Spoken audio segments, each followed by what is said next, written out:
welcome to this tutorial. In this tutorial, I'm gonna show you how you can enable location access for your Snapchat and your smartphone.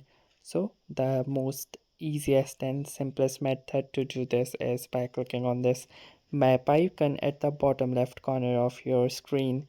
So simply click on this map icon, and from here it will give you this interface, and you need to click on this arrow icon at the between. So simply click here, and here you can see that Snapchat wants to use your location. So simply click on this allow button to allow the location permission to your Snapchat. Once you will click here, it will ask you to either choose precise or approximate location. So you can choose any location, but for now I am using approximate location. Then you can choose any option, but the best is to go with while using the app.